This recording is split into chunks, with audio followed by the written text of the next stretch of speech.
Hi everybody, just leaving Home Depot where it seems like I'm spending a lot of time these days. We are in the very beginning stages of redoing our kitchen. In fact, we haven't done any demolition yet. We are just starting to really get aggressive with it because our cabinets are freshly ordered and they are coming much quicker than we thought they would come. And I think we've just picked out the floor now, so we have to do that before we do the cabinets preferably, and then there's painting and light fixtures, and oh my gosh, if you've ever redone a kitchen, you know exactly what I'm talking about. So today was mostly about picking up more light fixtures and stuff like that on the way home, not all related to the kitchen, but related to some peripheral projects that are coming up as well. Again, I'm going to apologize for the shake. I have not gotten around to adjusting that camera mount. So on the last commute that I recorded, I had talked about the problem with the Prius and how the Prius had kind of corrupted this notion of getting environmentally friendly cars and making them like widely acceptable, because frankly the ownership group of the Prius crowd, a lot of them were really obnoxious about the fact that they had this Prius. Well, first of all, I want to go on the record and say that I did not get the Tesla because I was putting the environment at the top of my shopping list. I know that that probably breaks a lot of hearts of people who have Teslas, but in my thinking, it was the easiest way to get the maximum amount of performance with the least amount of guilt. And by guilt, I'm not talking about the environment. I'm talking more about paying for the gas on a regular basis, especially on cars that require premium. How much does it cost to get the 50,000 mile tune-up on a Porsche Panamera? I don't think I'm quite prepared to pay that. When it comes time to do the brakes on those cars, I mean, the wear and tear on the brakes of a performance, sorry about that, on the brakes of a performance family car, pretty significant. So it was that kind of a thing that was really bothering me about getting one. So we had cross-shopped things like, or mostly me, I was looking at things like a Hemi, Dodge Magnum, like maybe an SRT version, just because they're a little bit more rare and a little bit faster. I had looked at the CTSV wagon from Cadillac because, again, I thought, you know what, here's basically an American wagon with a Corvette drivetrain in it, more or less. I thought that was kind of cool. What else was I looking at? I looked at some Audis, like S6. All of these would have been probably 2 to 3 years old, like CPO cars, most likely. I didn't really feel like dealing with the depreciation that I would have.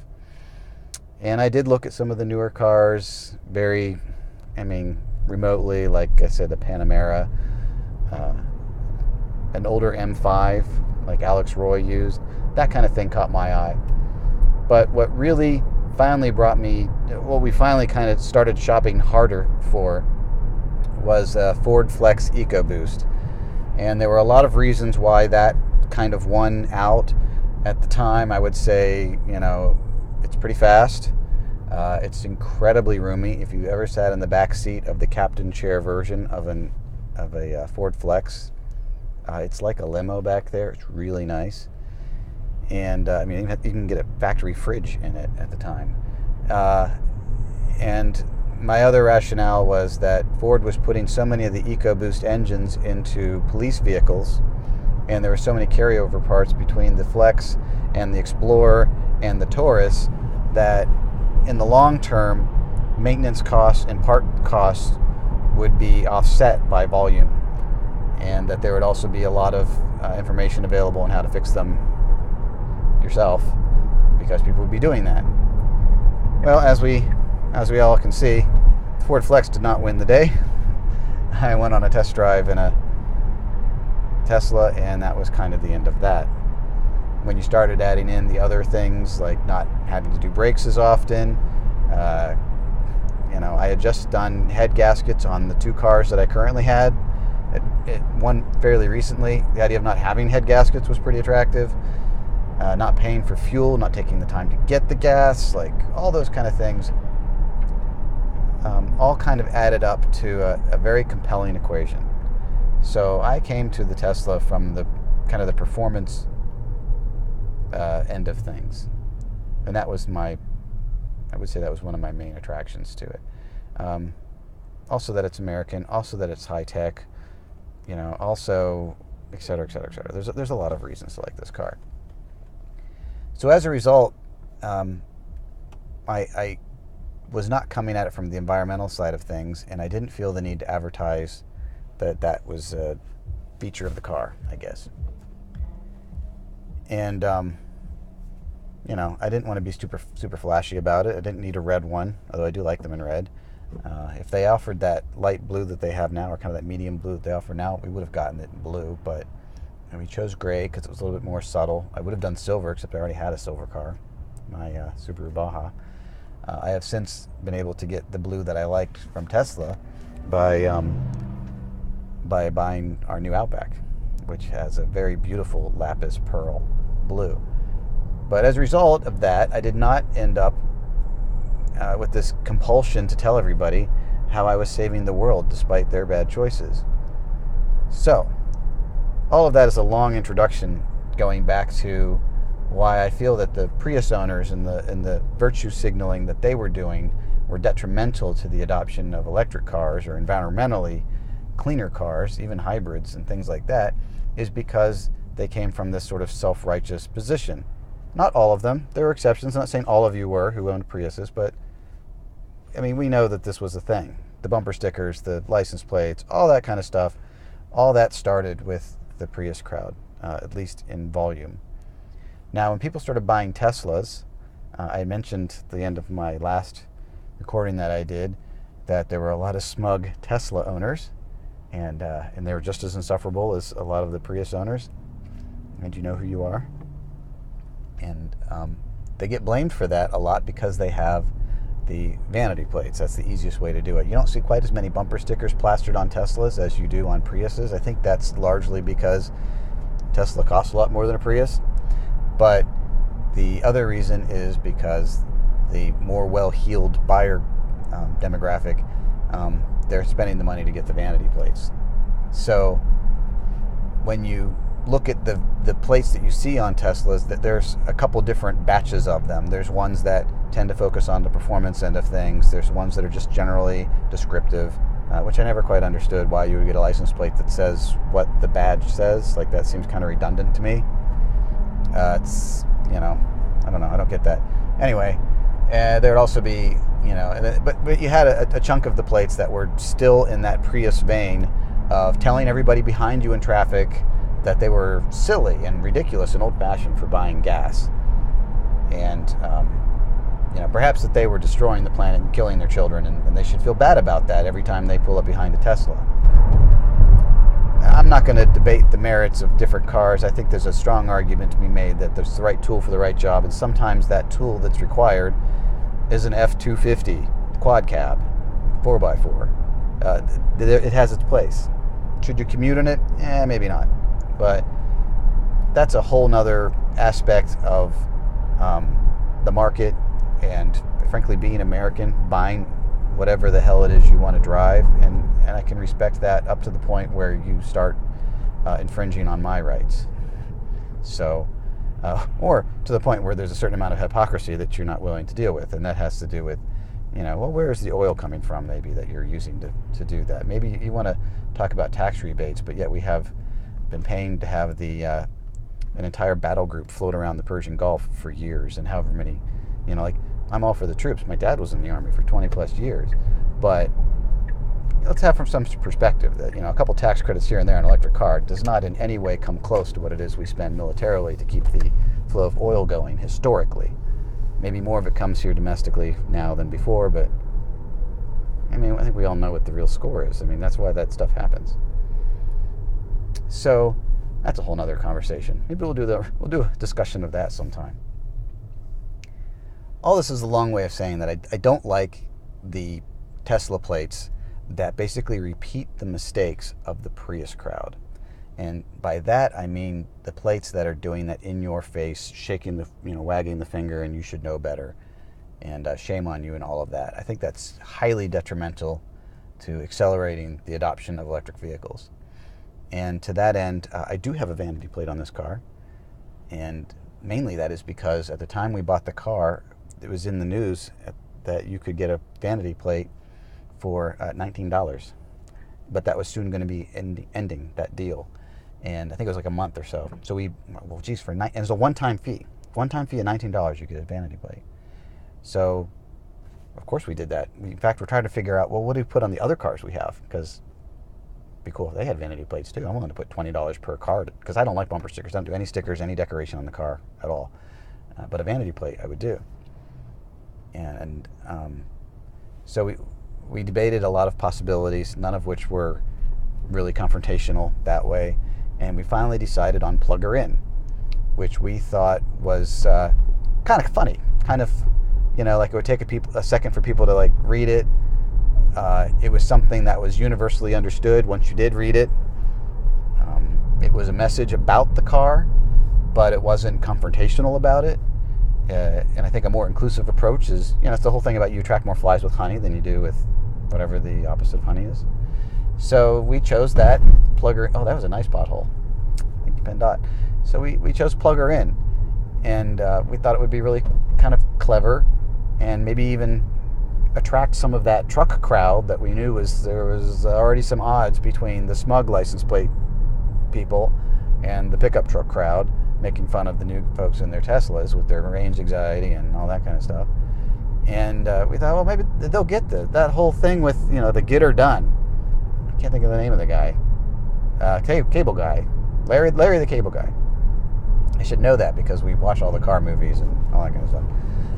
And the thought was that maybe this particular message would resonate even with those folks. I mean, it is an American car. I almost wish it had a flag on it sometimes. I mean, I don't understand why the redneck bro truck crowd would be so against an American company making a car in America that's about energy that comes from America and all of that. It never made sense to me. A lot of joking about the coal. Well, this is the only car that can run on coal. You can't run a pickup truck on coal. You can't. But you can stick that coal in a power plant, generate power, clean coal, all that stuff. Whatever it is, whether it's our sunlight, our wind, our coal, our natural gas, whatever your current grid is, this car can run on it.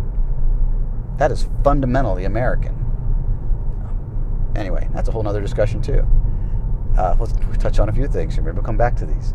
We'll see what the comments are. So I thought plug her in would make everybody kind of smile, kind of chuckle, and they would get it. And yet it told you something about the car without being in your face. I still have 2 gas cars. They're both Subarus. I love them. They're great cars. If Subaru made an electric Outback, I'd be all over it. You got to give me a charging network, though, Subaru. Let's get on that. So I say so a lot. So we decided that would be really funny, and it has borne out in experience by every time we pull up at a red light. I don't say every time.